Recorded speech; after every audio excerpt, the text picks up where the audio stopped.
Hey guys, welcome back to Travel Check-ins with Saida and Jermaine. Today we are officially 1 day away from being in Kenya for 30 days, right? 1 or 2 days away? Might be now, I don't know. Okay, so today might be our 30th day in Kenya, and we thought it would be great to do a video comparing the things that are different than living in America. So if you're wanting to know what's different between America and Kenya and our experience, this is the video for you.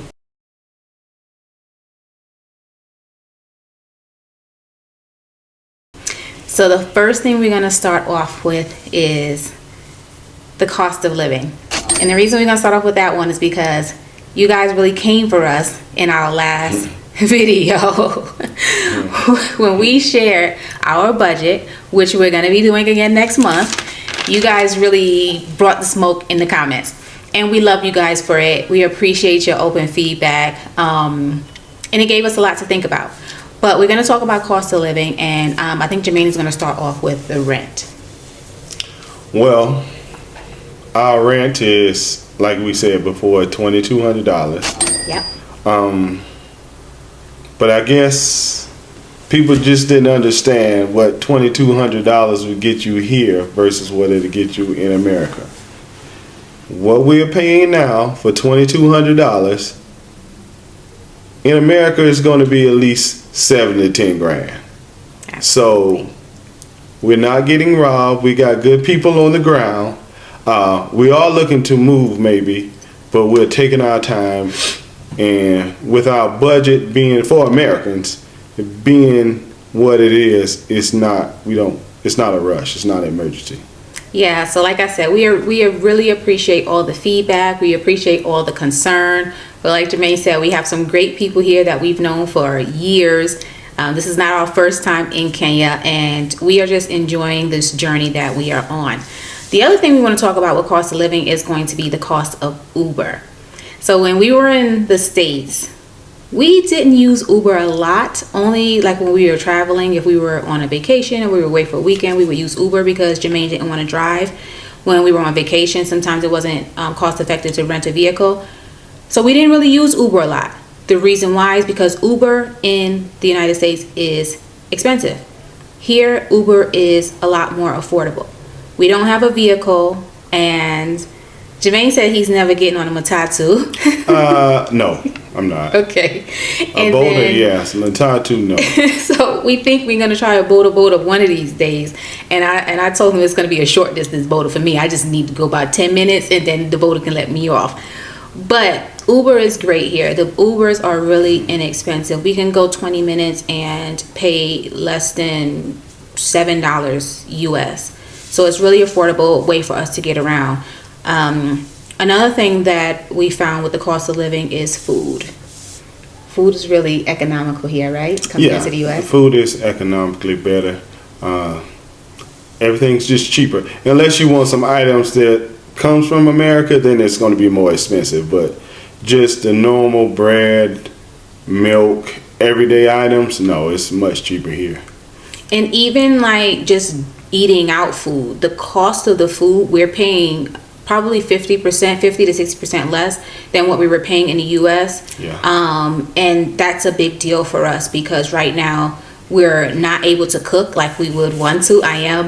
I know how to cook, but the food is just different here. So we do eat out quite a lot, as you guys will see when we do our budget recap. And we're just busier here. We thought it would slow down, but we've kind of been involved in some things. So yes, so our days are really packed and just don't have the time to cook. So being able to afford to eat is really a plus for us. So our next category that we want to talk about some differences is going to be with transportation and infrastructure. We're going to compare the differences between what we experience in the U.S. and what we experience here. So the first thing I think we'll tackle is the roads, because that's like top of mind. The roads for me are fine, right? For the most part, until you get out of the city. My biggest thing is, the biggest difference for me is the sidewalks. The roads, to me, there's not really a problem, other than, the whole traffic setup. But the sidewalks, that's going to be the biggest difference I think Americans, when they come here, that's going to be the biggest thing they see. Just to be honest with you, the sidewalks here are not as good. I'm just be honest with you. They're kind of broken up, a lot of the I love Kenya. I always give big ups to Kenya, but that's the worst thing about it, just to be honest with you. I think I almost rolled my ankle the other day. You will. We went in town for the first time, and I thought we lived in town. Like, we were thinking we lived in town for a good little while, but then we found out, no, there's in town. And wasn't I walking, and did you see me almost fall? Yeah. You better watch where you step when you're here. Yes, you better watch where you step, because I almost rolled my ankle, and that's not even the first time. I told you guys in our other video that you can be walking, and if you're not paying attention, it'll be a drop off. You just got to pay attention. So that's one of the things with the sidewalks and here. to be clear, for me, right, if the sidewalks were better, there would be no difference really between, I wouldn't notice a big difference between America, Europe, and here. I just wouldn't. Yeah. Other than how the people, how we look, that's it. Yeah, and I'm thinking, because like we've been here a few times over the last decade, and every time we come, we see more and more improvement. So that's true. Can you give yourself a round of applause? Right. Because you guys are growing in leaps and bounds. We're seeing the infrastructure as it's coming along. But yeah, the sidewalks, you got to watch where you're going. Sometimes there's openings in the sidewalk, and yeah. I don't think Americans realize how big Nairobi is. Yeah. Nairobi is like a Atlanta or Chicago. It's not some small city. This is a major city here. Maybe not as big as New York, but you give it about 10 to 15 years, it probably will be. Absolutely. So the other thing that is a major difference between the U.S. and Nairobi is going to be the buses. So here in Kenya, the buses, which are called matatus, are typically owned by a private owner or individual. Mm-hmm. And we've learned a lot about matatus just this week. So in New York, let's just use New York as an example, but most places that have buses have this similar kind of system. Everywhere. The bus has a route, and whoever created the route, like whatever government agency or city transportation for that state, they decide what time the bus needs to arrive to a specific bus stop and what time the bus needs to leave. It doesn't matter if there are people at the bus stop. It doesn't matter if there are people on the bus. The bus arrives and leaves pretty much at the same time. And it will leave you. Yes, the bus will pull off and leave you. The bus has no incentive to wait for you, because the bus driver is not paid by the number of people who get on the bus. The bus driver makes his salary based on the fact that he's driving that bus according to the route that was given to him and making it there on those times. Here in Nairobi, the bus system is different, we learned. So the way the bus works is the bus will stop at a particular area, and then it will wait for people to load up. But there's not a specific route that they follow. You just have to go to the area where you need to be picked up, wait to see a matatu. Then when you get on the matatu, if it's not full, that driver may say, well, we're not going to proceed on until my bus gets full, because he's paid by the number of people who gets on the matatu. The other thing about matatus is when they don't have a specific route, we learn, right? Yeah, I'm gonna be honest with you. I don't pay much attention when people talk about matatus. I grew up in a small town. We didn't have buses, right? So by the time I got older and moved to a bigger place, I was driving. So I didn't ride a bus then. So if I didn't ride a bus up till 50 years old, I see no incentive of me doing it now, really.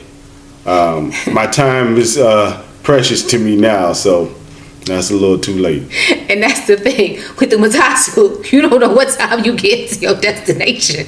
You could get on the bus, then you gotta sit there. You gotta wait for the bus to get filled up. Then you gotta hope it goes the route you want it. And I heard that if they think there's more people on another street or another block, they'll go over that way. And then you wind up having to walk back to where you thought you was gonna get on. But we have some friends here love the matatus. Yeah. But some, they do not ride them either. They'll get on a boda or whatever, but they're not riding them either. So I guess it's according to your preference. Right. And the boda is just the motorcycles, right? What do you Yeah, call them? basically it's the same thing. Yeah. Motorbike, I think. they call it, Motorbike. yeah, so. And they will zip through traffic, and that's one thing. We do not have anything like that in the States, right? No, not that I can remember. Nothing. We have nothing like a boat in the States. There is no car service you can call that will pick you up on a motorcycle or the motorbike.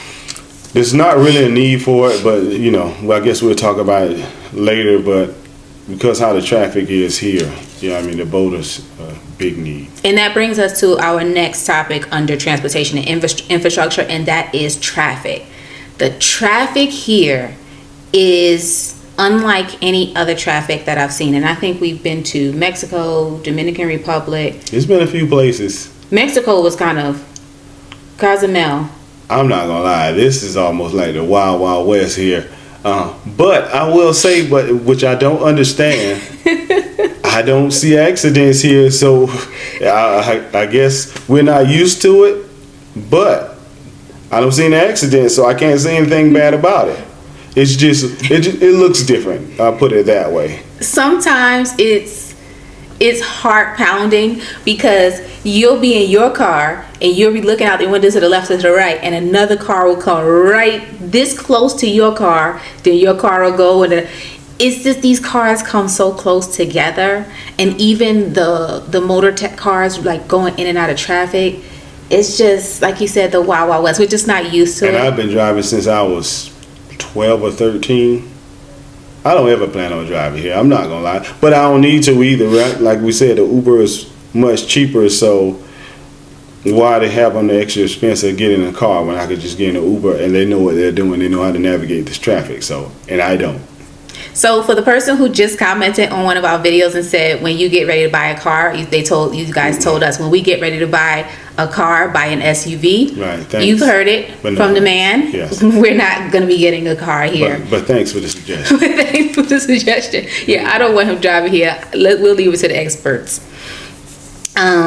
So another thing with infrastructure is the electricity. So this is the thing, right? From what I understand, you go to other parts of the continent, the power will go off and it'll stay off. Here, it's crazy because it'll go off, but it's like it might be a second. It'll flicker on and off. So, and it's really generators everywhere here. So yeah. It doesn't really affect our quality of life at all. It's just, it's rare in the States that my lights would go off. It would have to be like a storm or somebody hit something. Yeah, somebody hit a pole or something. But it will do it here, but it'll be less than 5 seconds. Then it'll be back on. It's like, oh, what happened? Oh, the lights went off. Mm-hmm. And just move on about your day. Because your generators brought your lights back on anyway. Yeah, so the power comes back on pretty quickly whenever it does go off. So it hasn't really been a big issue for us. Yeah, it's not a thing. Yeah. One of the other things that is different here than in the U.S. is, and this is for Americans coming here who have never been here to Nairobi or to Kenya, that the water here is non-potable. And that just means you can't drink the water here. I don't know about everywhere, but everywhere we've been. Everywhere we've been in Nairobi, the water is non-potable. And I think it's a lot of places because even when we go to eat out at restaurants, they don't serve beverages with ice. Typically, you're going to get a beverage that was created with like a fruit that was cold already, mm-hmm. or you're going to get a beverage that was placed in a refrigerator, like a bottled water or a soda. Or room temperature. And room temperature water, which is not really considered room temperature to us, because when we ate at that restaurant yesterday, is hot water almost. It's not hot like hot boiling, but the water yesterday was hot. I guess so. You sent that water back. I wanted cold water from the start, so hey, it was pretty warm. It wasn't super hot, but I wanted cold. It didn't feel like room temperature. It felt like water that had been sitting in the sun. Okay, yeah.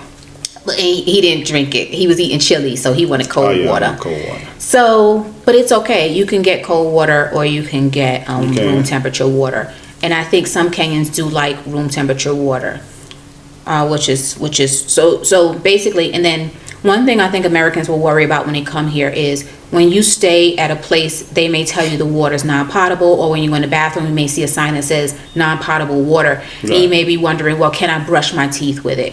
Well, Jermaine and I, we brush our teeth with it every day. Right. We don't drink the water. We've cooked with the water. When it comes to making coffee in a coffee machine, I use bottled water.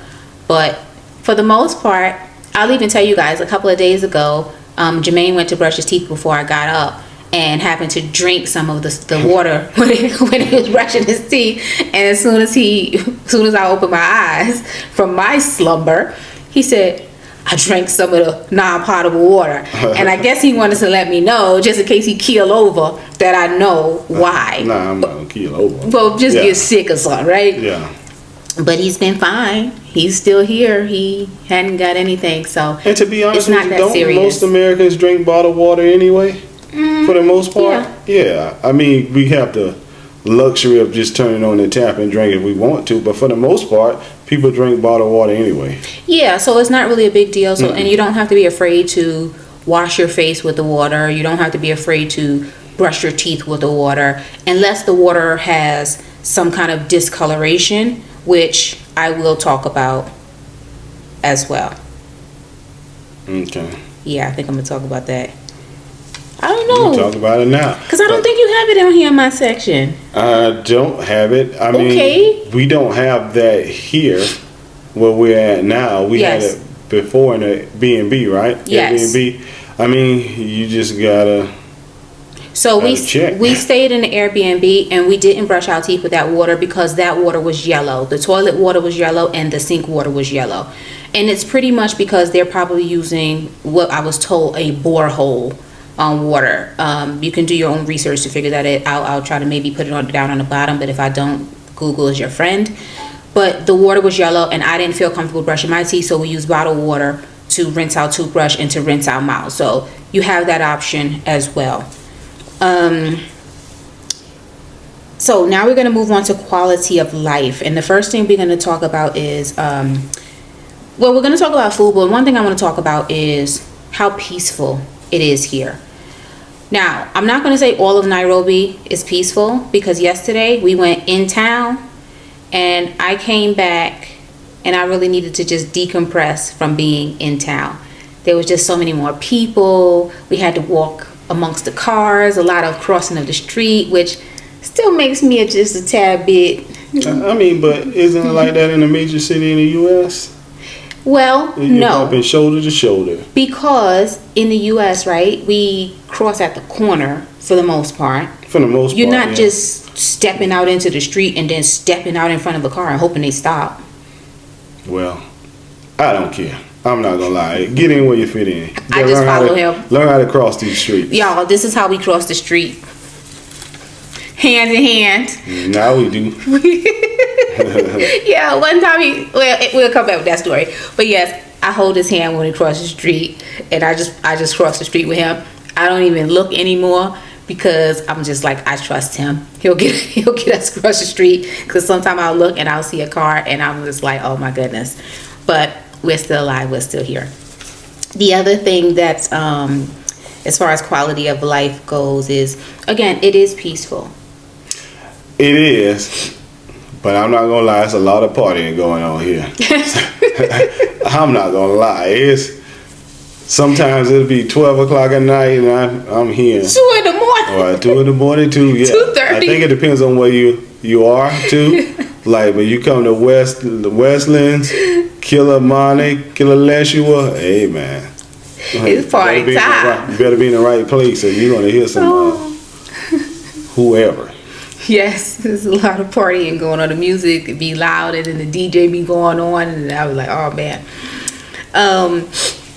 But and so just to do comparisons, yes, there's parties in the US, but there's not parties within our community, or there's not really parties within the communities. We have sound ordinances that have to be obeyed. And the zoning laws and all that stuff are different. Yeah, zoning laws are different, where nightclubs and stuff can't be in certain areas. And then if people are getting even too loud, even if they're not even partying, they could just be too loud, you can call law enforcement and law enforcement will come and tell them to turn their music down. Right. So that's one of the things that is different. And then even going back to the quality of life, when I was talking about like going into town and crossing these streets and stuff, we're not used to that as much because where we live, we drive mostly. Like from South Carolina, we drive. Oh, yeah. We Drive don't really everywhere. walk. Yeah, we No, don't no. cross streets. We don't really get into the streets with the cars and No. stuff. So that's why I'm saying it doesn't really matter to me. It's just a different lifestyle we have over here. So I just got to adjust. And another thing is, like, people have what's called, like, they only get so close to other people. Oh, in the U.S.? Yeah. Sometimes. Like, I don't know what city is so jam-packed. What city you like from? New York? Yeah. It's well, yeah, Times Square and that kind of stuff, yeah. Yeah. But, so the other thing is food quality. How are you liking the food here? Now, that's the biggest difference. That's much better here. That's probably what's going to keep me here in the long run, just to be honest with you. Because I've been eating chicken kitchens, KFC, pizza, and I haven't gained a pound. I'm the exact same weight that I was when I left. The quality of the ingredients are better. Yeah. So when you do have a meal, you're not. I'm full faster. I'm just being honest with you. I eat about 75% to 50% of what I used to do in the States. So that's one reason that we don't gain weight. I've heard a lot of people say they come here and they actually lose weight because the quality of the food. We're not hungry. I can do new things here like drink milk. I haven't drank milk for 25 years, probably since we've been married. I couldn't, but here I can have a nice glass of milk and I'm okay. I don't know why, but I can. So the food quality here is just much better. Not all those GMOs and stuff we deal with back in the States, back at home. Yes, absolutely. The food is top notch here. It's 10 out of 10. We eat out quite frequently, and I haven't eaten at a restaurant that I didn't at least like. Now, there's one restaurant that I liked but didn't really love, but for the most part, and that was in a food court. And after today, Jermaine and I have sworn off eating in food courts anyway. I just don't like how the food court situation and scene is with Americans. And that's just basically they come up to you with the menus and stuff like that, and I'm just not really ready. I'm not into all of that. But for the most part, every restaurant we've eaten at, the food has been 10 out of 10. Yeah. Or at least 9 out of 10. Nothing's been bad yet. Nothing has been bad yet. And we're trying not to even go to the same places twice because every time we try a new place, it's good. What's this here? Well, we're saying it's fresher, but I think another big difference too in quality of life, it doesn't really have anything to do with the food, is if you're not a cigarette smoker, you don't really like smoke, you don't have to experience smoke at all. Like in the States, they have areas on the outside of buildings that you could go to. I don't know where you smoke at around here. I rarely. You say you saw somebody in a box type thing before, when right? we were in town yesterday, I was told that when you want to smoke cigarettes, you have a special designated location you smoke cigarettes. And I was imagining what it looked like in my head. But yesterday when we were in town, I smelled cigarette smoke, and I looked around and I saw people were just sitting in like a little, it was like some kind of little cubicle and smoking cigarettes in there. So that's one thing we don't miss. Now there's a lot of exhaust here from cars because like you got older car that needs some work maybe, but the cigarette smoke, no. So I'm not saying just like the quality of the air is so amazing. Yeah, it's a major city. Right, so but it's a major city. city, so you're gonna have exhaust from cars, but you don't have to smell cigarette smoke really here. Then now we're gonna talk about apartments. The differences and the security differences and all that stuff. That's in apartments and public places. So yes, we don't see assault rifles every day when we're home, right? We've seen it before, right? In like Honduras and certain other little places. When I was in Korea, I've seen them. Right, but like here, when you go to public places like say the mall or government offices, you'll see army officials or police officials, and they have the army fatigues on, the berets, and they'll have like an assault rifle, something that looks like a AK-47 Yeah, one or of those, Krishnikov. I don't know. These things be shiny. But yeah, you're in the mall and you see them with them just holding them and stuff. I remember the first time I saw that. That's when I went to Korea and South Korea, and I wasn't aware that that was a thing. So when you're coming from America, you're not used to seeing that. You're maybe used to seeing police officers with their sidearm, but here you're going to see law enforcement with assault rifles at the airports, the banks. Yeah, I think if you come from America, though, it's not as jarring as say if you come from somewhere like in Europe where the police doesn't have guns. See, our police have guns, so we're used to seeing guns, just a different type gun. They normally have pistols, but here they just have assault rifles. But yeah, it's the same thing. Yeah, so especially like if you're coming with younger children or you're coming for the first time, that's something that you may want to have a discussion with your children about, or just discussion with your Yeah, and they're responsible. It's not like I've really heard anything, so it's no different than anywhere else. It's just the optics of it. It just looks different. Absolutely. So the next thing we want to talk about is government services and bureaucracies. So we found that things are different here. Things work differently here. And by that, like even with getting our visa extended and just trying to figure out things like how the process works. Good thing is we have boots on the ground. We have people that we know here and they know people. And so as we watch them even maneuver through the process of helping us get our visa extended, there's no way I think Jermaine and I would have been able to figure that out. It would have been much harder. The difference is in the States, right? More of our stuff is automated. So you could go on the computer and handle a lot of this stuff. First, it's going down and have to have a face-to-face with somebody. That's the biggest difference with me, because on the computer, it just tells you right there. With these face-to-faces, you don't know which office to go to, you don't know who to talk to, so sometimes that could kind of be a little challenging.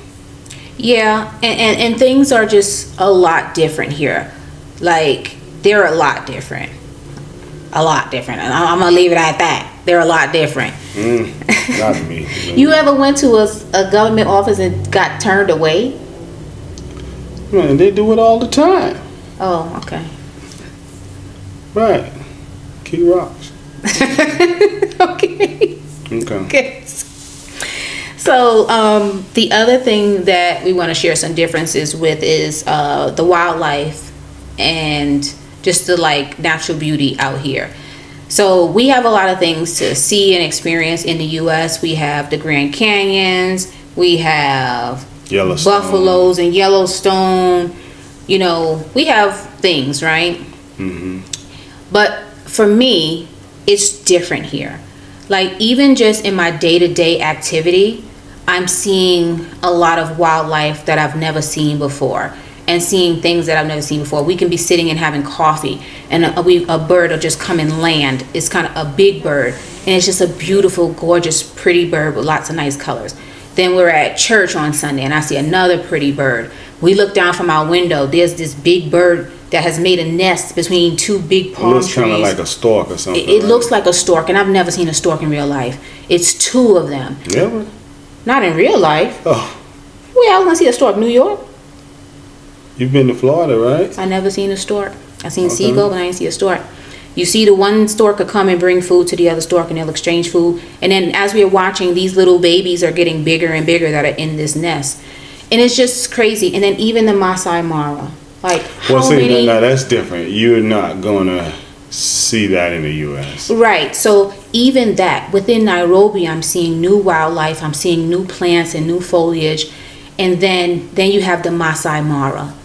And we already know what you can see. Well, that's why that's what Americans know, right? We know the Serengeti and the Masai Mara, which basically are the same thing. It's just on different countries, but the same whatever. We don't have lions. We have mountain lions, but they're much smaller.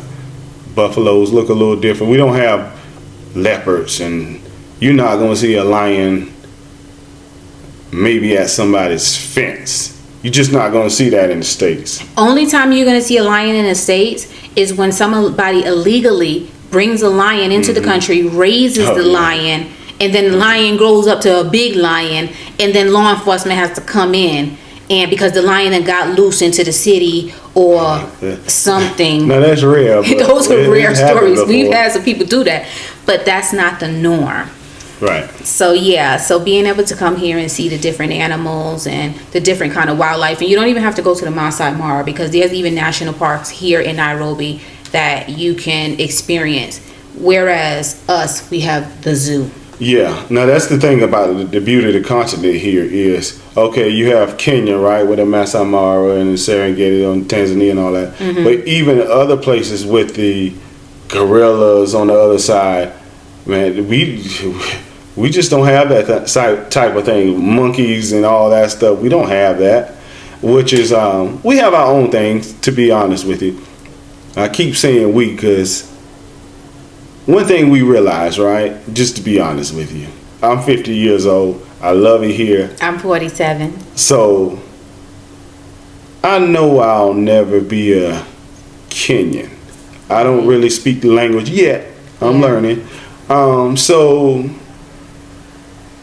I'm not an American downer because I'm from America, right? Yes. Love America, but I just happen to love it here too. Exactly. And I just happen to want to be here for a good little while. Yeah. So, all that to say is, to me, it's not really a comparison which is better, which is worse. Absolutely. It's what we like and what we like to experience. And right now, these experiences here are new. We love the people. We love the food, as you could tell. So we plan on being here for a while. Absolutely. And so you guys know what that means. It's time to like. It's time to subscribe. Drop your comments down in the comment section below. You heard it from Jermaine. You heard it from me, Saida. We thank you guys so much for watching our videos. Let us know if you want to see more videos like this, and make sure you subscribe if you want to see we're going to do the end of the month budget wrap up, and then we're going to do a beginning of the month budget. So stay tuned for those videos, and we will catch you guys in the next video. Thanks, guys.